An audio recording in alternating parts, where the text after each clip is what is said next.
DJ Moral Stories। गरीब गर्भवती बहू की जन्माष्टमी।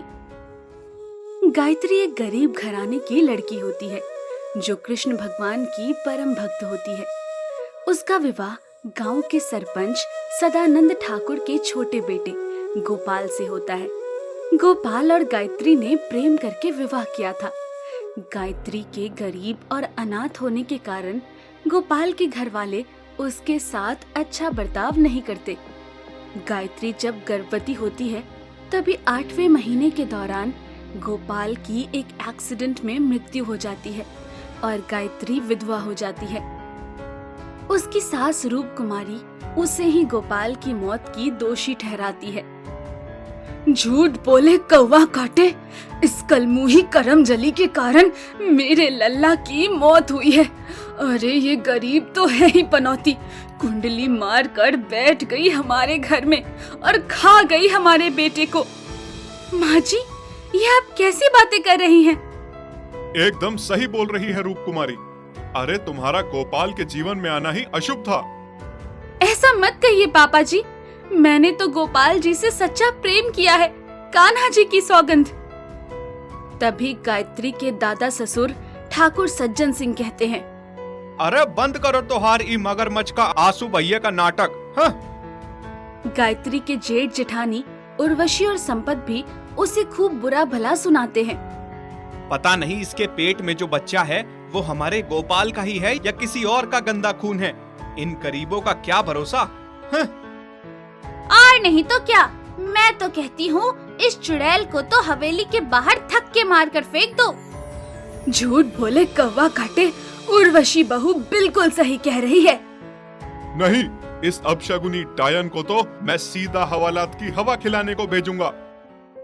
क्रूर सदानंद गांव के मंदिर की सोने की मूर्ति को मंदिर से हटाकर गांव वालों के सामने गायत्री को चोर साबित करता है।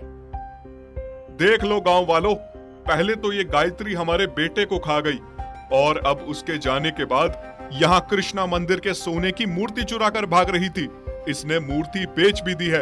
अभी अभी व्यापारी आकर गया, देखो इसकी पोटली में ये सारे पैसे हैं। नहीं, ये सरासर झूठ है, मैंने चोरी नहीं की और ना ही ये पैसे मेरे हैं। मेरा यकीन कीजिए आप सब, मैं बेबस गर्भवती भला ऐसा क्यों करूंगी? मैंने अपना पति खोया है। झूठ बोले कौवा काटे, अरे चुप हो जा नास पीटी निगौड़ी। इसे तो पुलिस के हवाले करना चाहिए। जो सरपंच साहब के घर में रहकर इतना बड़ा कांड कर सकती है, वो गांव में रहकर और क्या क्या नहीं करेगी। गांव वाले और सदानंद बेचारी गरीब गर्भवती गायत्री को जेल में कैद होने भेज देते हैं। गायत्री के पास अब किसी का सहारा नहीं था। वो उस जेल में बंद हो चुकी थी। वहाँ के लोग उसके साथ बेरहमी से पेश आते। वो हर रोज अपने कान्हा जी का नाम लेते हुए सिसक सिसक कर रोती है। उस जेल की जेलर गायत्री को रोज रोते देख समझ चुकी थी कि वो निर्दोष है। जन्माष्टमी का पावन पर्व आता है। गांव में हर तरफ खुशियां और हर्षोल्लास की जगमगाहट फैल जाती है। लेकिन उस दिन अचानक से गायत्री के पेट में दर्द शुरू हो जाता है। हे भगवान, लगता है बच्चे के आने का समय हो गया है। जेलर फौरन अन्य महिला कर्मचारियों को बुलाती है और जेल में ही गायत्री एक नन्हे नटखट प्यारे बेटे को जन्म देती है। बधाई हो गायत्री, आज जन्माष्टमी के इतने दिव्य अवसर पर तुम्हें बेटा हुआ है। ठीक उसी तरह जैसे देवकी और वासुदेव के बेटे कृष्ण भगवान कारागार में पैदा हुए थे। ये सब मेरे कान्हा जी की ही लीला है, इसलिए मैं इसका नाम कृष्णा रखूंगी। कृष्णा जैसे ही गायत्री के हाथ पर लगी चोट को हाथ लगाता है, वैसे ही वो चोट ठीक हो जाती है। ये चमत्कार देख गायत्री चौंक जाती है। इसका मतलब मेरा कृष्ण अनोखा है, इस पर स्वयं कान्हा जी का आशीर्वाद है और इसलिए ये चमत्कार हुआ। मेरे बाके बिहारी की जय। कृष्णा कोई साधारण मनुष्य नहीं होता है, वो जादुई शक्तियों से संपूर्ण होता है। जेलर गायत्री की मदद करके उसे चालाकी से जेल के बाहर भेज देती है। धन्यवाद जेलर दीदी, आपको कान्हा जी दुनिया की सारी खुशियां दे। धन्यवाद गायत्री, आप जल्दी से जाओ, अगर किसी ने देख लिया तो मुसीबत हो जाएगी। ये लो, कृष्णा को इस टोकरी में रखो और जाओ। हाँ हाँ। गायत्री जब जेल से भाग निकलती है तब वो राहत भरी सांस लेती है, लेकिन मुसीबतों का सिलसिला अभी भी खत्म नहीं हुआ था। उस रात तेज तूफानी बारिश हो रही थी और उस आंधी में गायत्री अपने बेटे को लेकर जा रही थी। नदी को पार करते वक्त गायत्री देखती है कि पानी उसके गले के ऊपर नहीं जा रहा था, मानो कोई शक्ति गायत्री के सिर पर टोकरी में सवार कृष्णा को बचा रही थी। कृष्णा के बचाव के लिए उसके पास शेषनाग आते हैं और वो छतरी बन उसे उस भीषण बारिश से बचाते हैं। हाथी घोड़ा पाल की, जय कन्हैया लाल की। मैं जानती हूँ कान्हा जी कि ये सब आप ही कर रहे हो, क्योंकि मेरा कृष्णा दिव्य है। गायत्री उस तूफान से बचकर दूसरे गांव में जाकर एक नई दुनिया बसाती है। धीरे धीरे कृष्णा भी बड़ा होने लगता है और उसे कान्हा जी की तरह माखन बहुत पसंद होता है। वो अपनी जादुई शक्तियों से गरीबों की खूब मदद करता है। बचाओ मुझे, कोई है, मैं इस दलदल में डूब जाऊंगी। आप चिंता मत कीजिए काकी, मैं हूँ ना। कृष्णा उस जगह पहुंचकर अपनी शक्तियों से उस दलदल को गायब कर देता है और वो बूढ़ी औरत बच जाती है। धन्यवाद कृष्ण बेटा, तुम सच में कलयुगी कृष्णा हो। ईश्वर तुम्हें हमेशा खुश रखे, यही मेरी प्रार्थना है। काकी, प्रार्थनाओं के साथ साथ थोड़ा माखन भी दे देना, मैं उसे ही अपना उपहार समझ लूंगा। तभी वहाँ पर गायत्री आती है और वो गुस्से से कहती है, कोई माखन नहीं मिलने वाला है तुम्हें कृष्णा। जब देखो तब माखन के पीछे पड़े रहते हो। चलो पढ़ाई करने चलो, वरना कल से तुम्हारा बाहर घूमना फिरना बंद कर दूंगी मैं। नहीं नहीं, ऐसा मत करना माँ, मैं जरूर पढ़ूंगा। कृष्णा को उस गांव के सभी लोग खूब मानते हैं। सुबह सवेरे गांव की सारी लड़कियां नदी किनारे बैठे कृष्णा की बांसुरी बजाते हुए देखने आती है और उसकी बांसुरी की मधुर ध्वनि में खो जाती है। जहाँ एक तरफ गायत्री अपने जीवन में इतनी आगे बढ़ चुकी थी, वहीं सदानंद और उसके पापों का घड़ा भर चुका था। अचानक से गांव में एक महामारी फैल गई, जिसका कोई उपाय नहीं था। सदानंद, उसके घर वाले और गांववासी मिलकर गांव के कृष्ण मंदिर जाते हैं। हे कृष्ण भगवान, मेरे परिवार और गांव पर एक बहुत बड़ी विपत्ति आ चुकी है। मुझे और मेरे गांव वासियों को बचा लो कृष्ण भगवान। झूठ बोले कौवा काटे, हे लड्डू गोपाल, हमें इस महामारी से मुक्त कीजिए। तभी वहाँ पर एक आकाशवाणी होती है और वो स्वयं कृष्ण भगवान की आवाज होती है। सदानंद, तुम और तुम्हारे गांव के वासियों ने मेरी भक्त गायत्री के साथ जो किया, उसके बाद तो ये होना ही था। तुम लोगों ने एक निर्दोष, गरीब, गर्भवती लड़की को परेशान किया है और अब तुम्हारा पोता, जो मेरा ही स्वरूप है, वही तुम्हें बचाएगा। क्या? बिटुआ, हम लोगों ने गायत्री बहुरिया के साथ बहुत ही गलत किया है, लेकिन अब सारी गलतियों को सुधारने का वक्त आई गवा है। हाँ बाबूजी, आप सही कह रहे हो। मैंने गायत्री बहू के साथ गलत किया, इसलिए आज मैं, मेरा परिवार और मेरा गांव इतना पीड़ा में है। सदानंद गायत्री के पास जाकर उससे माफी मांगता है और कृष्णा को अपने गले से लगाता है। माफ कर दो बहू, मैंने तुम्हारे और इस मासूम से पोते के साथ बहुत ज्यादा गलत किया। मैं जानता हूँ कि मेरा पोता कृष्ण भगवान श्री कृष्ण का स्वरूप है और अब ये ही हमें उस महामारी से बचा सकता है। आपको माफी मांगने की कोई जरूरत नहीं है पापा जी। कान्हा जी के आदेश अनुसार आप माफी मांगने आए, वो भी दिखावे वाले नहीं बल्कि मन से।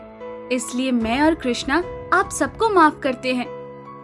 चिंता मत कीजिए दादाजी, मैं पूरे गांव को उस महामारी से बचा कर ही रहूंगा।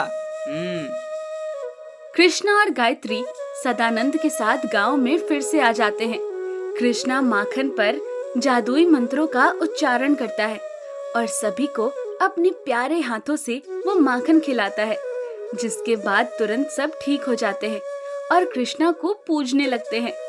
और इस तरह गायत्री और कृष्णा फिर से अपने पूरे परिवार के साथ रहने लगते हैं। कृष्ण जी की जादुई पिचकारी। ये कहानी है सीतापुर गांव की, जहां केशव अकेले ही रहता था। उसके माता पिता का देहांत हो चुका था।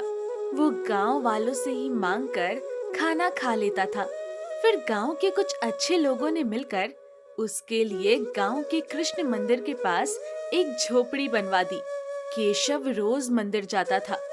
फिर एक दिन मंदिर के पुजारी मंदिर में कुछ नई मूर्ति स्थापित कर रहे थे। तभी केशव उन्हें कहता है, पुजारी जी, आप ये मूर्ति कहाँ बनवाते हो?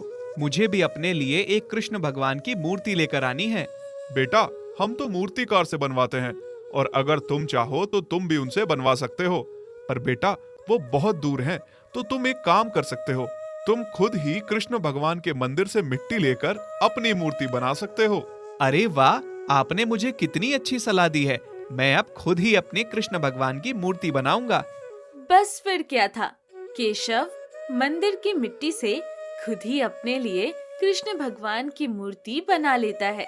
मूर्ति इतनी अच्छी तो नहीं होती, पर उस मूर्ति में केशव का सच्चे मन और मेहनत साफ दिखाई देती है। फिर केशव अपनी छोटी सी झोपड़ी में कृष्ण भगवान की मूर्ति को स्थापित करता है और उनसे बातें करता है। भगवान, अब कुछ दिनों बाद होली आने वाली है। जैसे सब लोग होली के लिए इतनी तैयारियां करते हैं, मैं भी एक बार वैसे ही अच्छे से होली मनाना चाहता हूँ। और बस मुझे भी सब बच्चों की तरह माता पिता का प्यार मिल जाए। केशव अपने दिल की सारी बात कृष्ण भगवान को बताता था और दिन भर इधर उधर जाकर बच्चों के साथ खेलता था। मगर एक दिन केशव ने कृष्ण भगवान से अपने मन की बात नहीं बताई। उसी दिन केशव का दोस्त उसे बाहर खेलने के लिए लेकर गया। वो लोग खेल रहे थे, तभी कुछ अमीर बच्चे उनके पास आए और केशव और उसके दोस्तों को परेशान करने लगे। अरे देखो देखो, इन गरीबों को कैसे फटे हुए कपड़े पहनकर खेलते रहते हैं। इन्हें तो शर्म भी नहीं आती है। तो तुम्हें क्या करना है? हम तुमसे थोड़ी कुछ ले रहे हैं। अरे ये तो कुछ ज्यादा ही बोल रहा है। लगता है इसकी अकल ठिकाने लगानी पड़ेगी। सब अमीर बच्चे मिलकर केशव को बहुत मारते हैं और सारे अमीर बच्चे केशव और उसके दोस्तों को पीट कर चले जाते हैं। केशव को बहुत ज्यादा गुस्सा आता है और अपनी झोपड़ी में जाकर केशव ये बात अपने कृष्ण भगवान जी को बताता है। कृष्ण भगवान जी, यही औकात है हम गरीबों की? क्या हम गरीबों के हिस्से में सिर्फ मार पिटाई ही है? सब होली का त्योहार मनाने की तैयारी कर रहे हैं, अलग अलग तरह के रंग और पिचकारी ला रहे हैं और खरीदने के लिए हमारे पास पैसे ही नहीं हैं और ना ही माँ बाप हैं जिनसे हम कुछ मांग भी सकें। मुझे बहुत दुख होता है भगवान जी कि आपने मेरे लिए कुछ भी नहीं किया। तभी केशव को अपनी झोपड़ी के दरवाजे पर खटखटाहट की आवाज आती है। कोई उसे पुकारता है, भैया गेट खोलो, गेट खोलो भैया। अरे मुझे कौन भैया बोल रहा है? इतनी रात में आखिर कौन आ गया? चलो चलकर देखा जाए। केशव गेट खोलता है। उसके सामने एक छोटा बच्चा जिसके हाथ में सिर्फ एक पिचकारी थी, वो बोलता है, भैया ये पिचकारी ले लो, होली आ रही है और मेरी सारी पिचकारी सबने खरीद ली, बस यही बची है, आप प्लीज इस पिचकारी को ले लो। अरे भाई, तुम कैसी बात कर रहे हो? मेरा घर देखो, झोपड़ी में रहता हूँ, कहाँ से पिचकारी लूंगा? और तुम तो जबरदस्ती बेचने पर लगे हो। मैं पिचकारी नहीं ले सकता, मेरे पास पैसे नहीं हैं।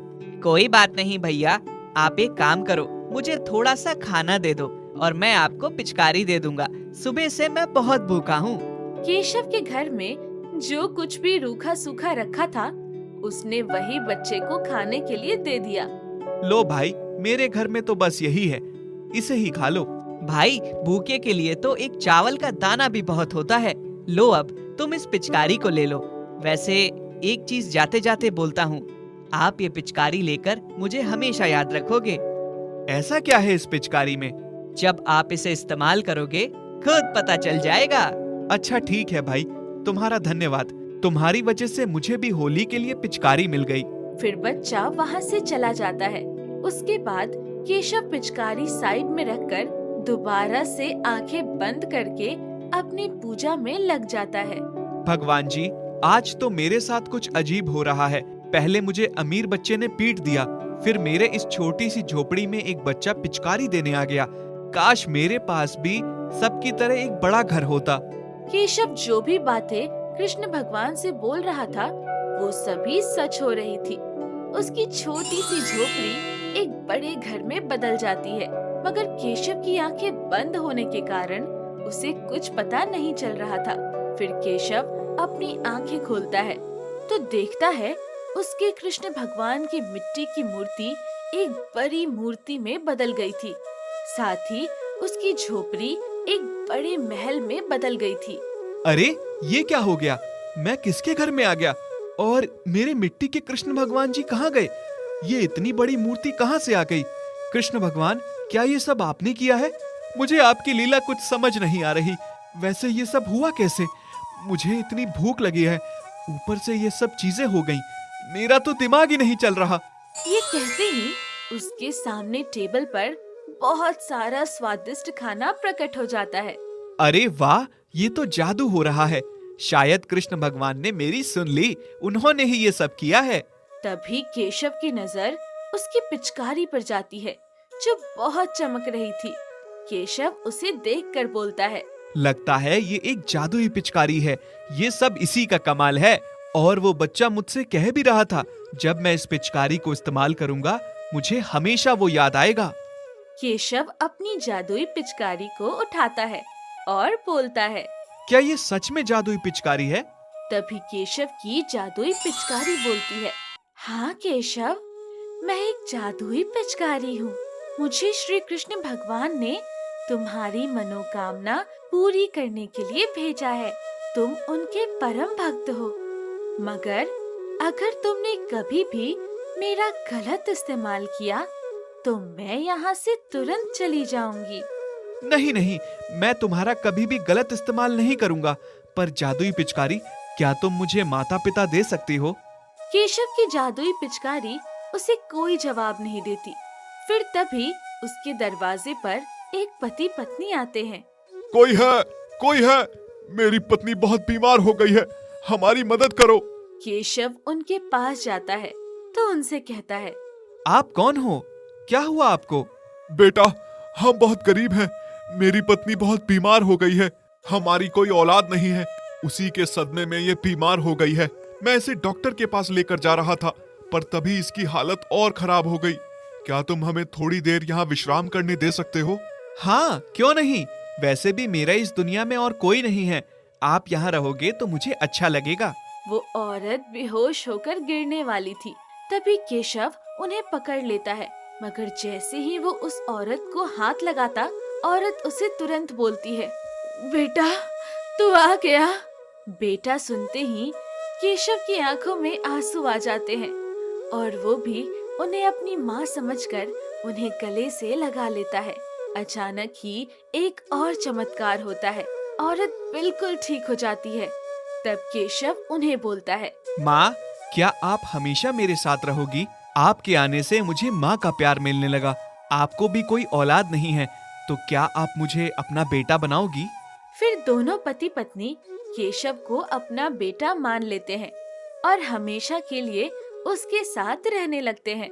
केशव जानता था ये सब उसकी जादुई पिचकारी ने किया है। एक दिन केशव पार्क में घूमने जाता है। तभी उसे वही लड़के जिन्होंने उसे पीटा था वही मिल जाते हैं।